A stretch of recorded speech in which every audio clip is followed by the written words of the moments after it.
और जो issuing officer है वो कोई यादव है, और इसका जुरिडिक्शन कहाँ है? स्टेट में है या सेंट्रल दिखा रहा है? तो नमस्ते टू ऑल ऑफ यू, आज के सेशन में स्वागत है। जीएसटीएन एडवाइजरी निकालता रहता है। अभी जैसे आईएमएस के बारे में एक फैसिलिटेशन मेजर निकाल दिया, और एक एडवाइजरी और निकाला जहां पर वो कह रहा है कि अगर सिग्नेचर नहीं भी है फिर भी वैलिड है। तो वो एडवाइजरी उस एडवाइजरी का लीगल बैकिंग है या नहीं है, यानी कि जीएसटी लॉ में क्या जीएसटीएन कोई भी एडवाइजरी निकालेगा वो वैलिड होगा या नहीं होगा। तो उसी को एग्जामिन करते हैं। पहले जीएसटीएन एडवाइजरी पढ़ लेते हैं, उसके बाद मैं आपको एक चौंकाने वाली चीज दिखलाऊंगा जहां पर वो आरएफएन को वैलिडेट करने के बावजूद देखिएगा क्या निकलता है। तो आपको एकदम अच्छी तरह समझ में आएगा ये जीएसटीएन एडवाइजरी की कोई वैल्यू नहीं है। आइए मैं स्क्रीन शेयर कर लेता हूं। Advisory on issuance of notices और orders without digital signatures of the issuing authorities. और आपने भी देखा होगा, मैंने तो देखा ही देखा है कि जितने भी नोटिस और ऑर्डर जो पोर्टल में अपलोडेड हैं उसके ऊपर डिजिटल सिग्नेचर या मैनुअल सिग्नेचर, कोई ना कोई सिग्नेचर रहता है। हमारे जीएसटीएन कह रहा है कि जरूरत नहीं है, अगर डिजिटल सिग्नेचर नहीं है, पोर्टल से निकला है, तो मान के चलिए कि उसमें सिग्नेचर है। Doubts have been created regarding the validity of document issued by the tax officers on the common portal which show cause notice, order, refund order, etc., which are not containing digital signature on the PDF document downloaded from the common portal. ये याद रखिएगा, अगर आपके favour में है उसमें digital signature नहीं है तो कोई बात नहीं, कोई प्रॉब्लम नहीं है। लेकिन अगर कोई नोटिस ऑर्डर, रिफंड ऑर्डर आपके फेवर में नहीं है तो उस पर डिजिटल सिग्नेचर होना मैंडेटरी है। कई मैंने व्हाट्सएप में, यूट्यूब में देख लिया, रूल 26 को कोट कर रहे हैं। रूल 26 से उसको कोई लेना देना नहीं है। रूल 26 एक सेपरेट चैप्टर है जो रजिस्ट्रेशन का है, उसी में सिग्नेचर के बारे में लिखा हुआ है। तो पूरे जीएसटी लॉ में वहां पर उस डीआरसी 01, एसएमटी 10 या रिफंड ऑर्डर या रिफंड का एससीएन में सिग्नेचर होना जरूरी है, ये कहां लिखा हुआ? कोई बता सकता है तो बताइए प्लीज। ये वो था ना सर, ई इनवॉइस में अगर आप डिजिटली साइन करना चाह रहे हैं तो उसमें आप इंसर्ट कर सकते हैं। ई इनवॉइस थोड़ी बस, और कहीं नहीं था। नहीं, अफसर थोड़ी इशू करता है ना। अब देखिए, रजिस्ट्रेशन का जो चैप्टर है वो 20, 21, 22 से शुरू हो रहा है, और मैं इसको चैप्टर वाइज देखता हूँ कि ऐसे नहीं। चैप्टर 6 रजिस्ट्रेशन, मैं आपको किताब दिखलाता हूँ अपने। एक हमने ये जब बनाया था इसको, तो हमने इसका ऑब्जेक्टिव यही था कि आप ठीक से इंटरप्रेट कर पाए।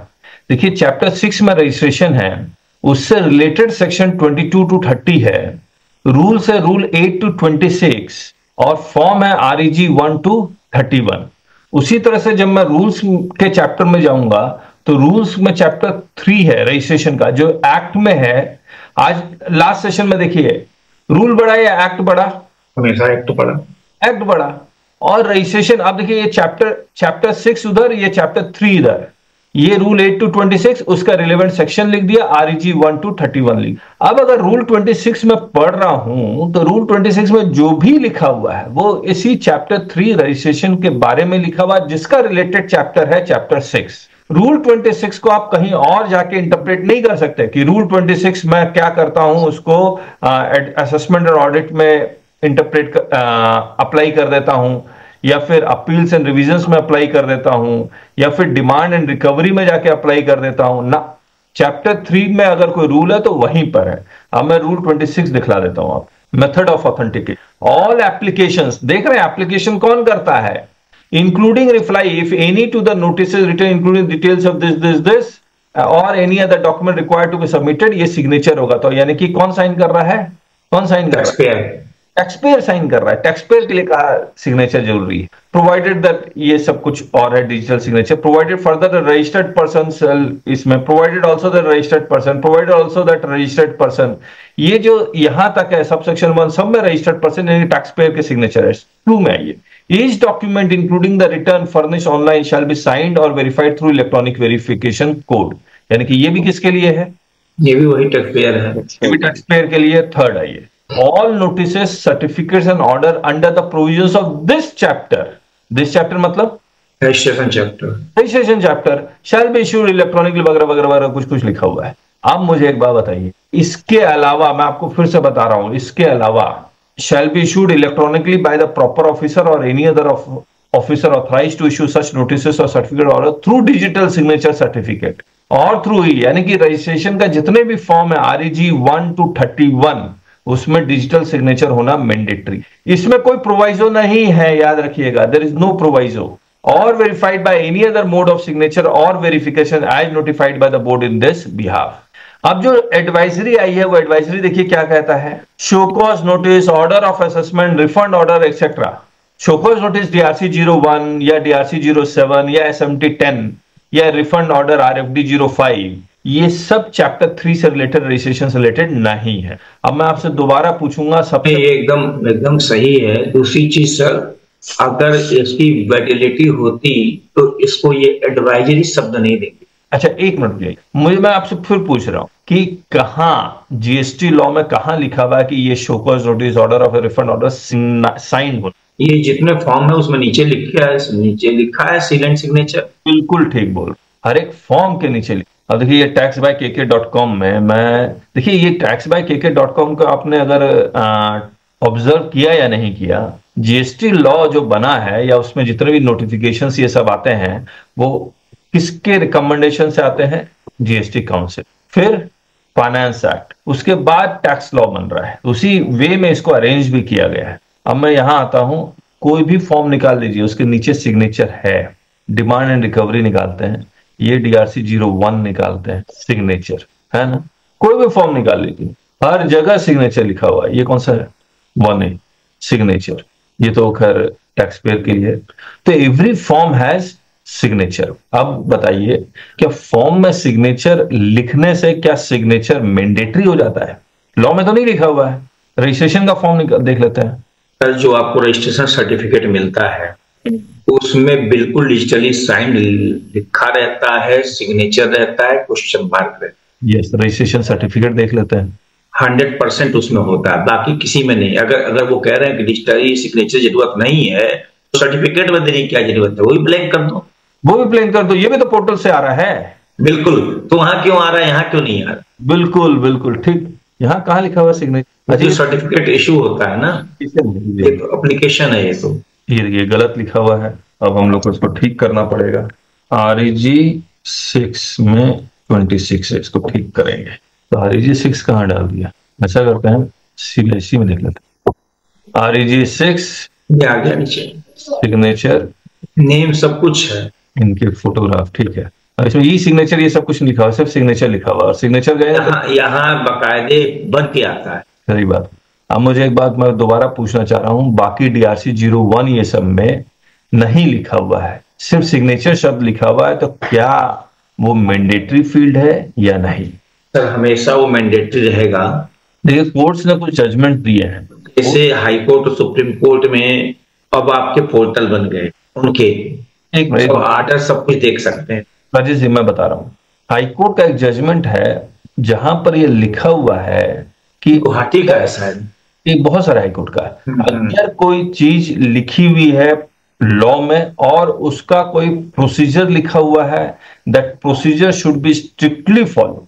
ये वर्ड स्ट्रिक्टली फॉलोड लिखा हुआ है, मतलब कितने भी हाई कोर्ट के जजमेंट निकाल लीजिए, सब यही कहता है कि अगर कोई प्रोसेस लिखा हुआ है, इसके बाद ये करेंगे, उसके बाद ये करेंगे, उसके बाद ये करेंगे, तो वो प्रोसेस फॉलो करके ही आपको नोटिस या ऑर्डर निकालना है, and that process should be strictly followed. अब ये फॉर्म अगर लिखा हुआ, फॉर्म में जितने भी फील्ड्स हैं वो आपको भरने हैं, कोई चीज कट करनी है तो वो कट करने हैं, और अगर वहां पर सिग्नेचर है, डेजिग्नेशन है, नेम ऑफ द ऑफिसर है, तो वो सब लिखने होंगे। आप उसको आप बाईपास नहीं कर सकते। GST एडवाइजरी हाईकोर्ट के जजमेंट्स को बाईपास कर रही है, that is not possible, which are not containing the digital signatures on the PDF document downloaded from the common portal. In this context, it is to be mentioned that such documents are generated on the common portal from the login of the officer. बहुत बढ़िया, इसका मैं एक दिखलाऊंगा जहां पर officer authorise नहीं है, उसके बावजूद वो लॉगिन करके डॉक्यूमेंट निकाल दे रहा है, who logs in through digital signatures। अब बताइए, अगर वो डिजिटल सिग्नेचर के थ्रू लॉगिन हुआ है तो हमें एज ए टैक्स पेयर कैसे पता लगेगा जब तक उस पर डिजिटल सिग्नेचर हो नहीं? Further, these documents being computer generated on the common portal, on the command of the officer, may not require physical record। यहाँ पे लिख रहे हैं may not, यानी कि ये भी श्योर नहीं है। Physical signatures of the officer as these documents can be issued by the officer only after logging into the common portal. तो क्या अनऑथराइज्ड ऑफिसर कॉमन पोर्टल में लॉगिन नहीं कर सकता है? मेरा जुरिडिक्शन अगर स्टेट में है तो क्या सेंटर वाला लॉगिन नहीं कर सकता? नहीं कर सकता, बिल्कुल देख सकता है। वो अगर देखता भी है और वो जनरेट कर देता है, बिल्कुल, पहले हुए ही है, जबकि उसके पास जुरिडिक्शन नहीं है। हुए ही है पहले notice. Thus, all these documents in JSON format containing the order details along with the issuing officer are stored in the GST system with the digital signature of the issue. The validity of the document in question vis-a-vis who and for what purpose these documents have been issued can also be verified by the taxpayer pre-login as well as after login from the GST corporate administrator in this part. मतलब login के किए बिना भी मैं ये identify कर सकता हूं। बहुत बढ़िया, ये तो अच्छा है, वेरीफाई करने के लिए तो मिल रहा है। All communications from the officers to the taxpayers, any other person initiated through system can also, ठीक है। It is further mentioned that all critical actions on the part of the officers are performed through digital signature authentication of the officer concerned who is authorized to take, अब देखिए लिख रहा है ना, who is authorized to taking that action such as issuing of notice in any module, issue of any order in any module, issue of any refund order, thanks। इसका मतलब इसके अलावा कुछ भी नहीं। अब आ गया, मतलब यही हुआ। अब मैं आपको, ये जीएसटीएन एक पार्टी का, इसका जुरिडिक्शन है स्टेट में, इसका आरएफएन को हमने वेरीफाई किया और जो इशूइंग ऑफिसर है वो कोई यादव है और इसका जुरिडिक्शन कहां है? स्टेट में है या सेंट्रल दिखा रहा है। अब बताइए इसको, ये ऑथराइज ऑफिसर कैसे हो गया अगर स्टेट जुरिडिक्शन है तो? हो ही नहीं सकता। लेकिन वो इशू कर दिया, name of the office issuing the document is SGST. कमाल है ना। तो आप सोच के देखिए कि ये जीएसटीएन एडवाइजरी की कोई लीगल वैलिडिटी है ही नहीं, in spite of the fact that we are seeing live कि the taxpayer jurisdiction is state, still the centre is able to issue the show cause notice. He is in centre but issuing officer is SGST. तो ये GSTN advisory को ignore कीजिए, भूल जाइए कभी एक issue भी हुआ है। आपको अगर किसी भी डॉक्यूमेंट में सिग्नेचर नहीं मिलता है, चैलेंज है, हर हालत में चैलेंज कीजिए। दिनेश जी, जोशी जी से एडवाइजरी कि कोई लीगल, बिल्कुल सही बोल रहे हैं सर, आई एग्री नहीं है। तो आई एग्री। तो दिनेश जी ये वही है, मैं समझ गया, मैं वही है, समझ गया ना। तो आज से फोन से एक बार बात करवाइएगा, मैं आपको कॉल करूंगा। अच्छा, ओके ठीक। जितेंद्र जी। हाँ सर। कहिए कहिए, आप लोग ओपिनियन दीजिए, कमल पोदार जी भी हैं, सब लोग हैं, ओपिनियन दीजिए, क्या कहते हैं? बराबर है। ओके, वही मतलब सिग्नेचर तो चाहिए ही चाहिए, ऑफ कोर्स। ठीक है कमल पोदार जी, देखिए आप लोग यहाँ बोल पाएंगे तभी तो आर्गुमेंट अच्छा होगा। चलिए। करेक्ट है sir, this supreme court decision also procedure to be followed strictly. नहीं, अफसर चाहता है हम लोग लॉ को स्ट्रिक्टली फॉलो करें और डिपार्टमेंट लॉ को फॉलो ना करें, बस। चलिए।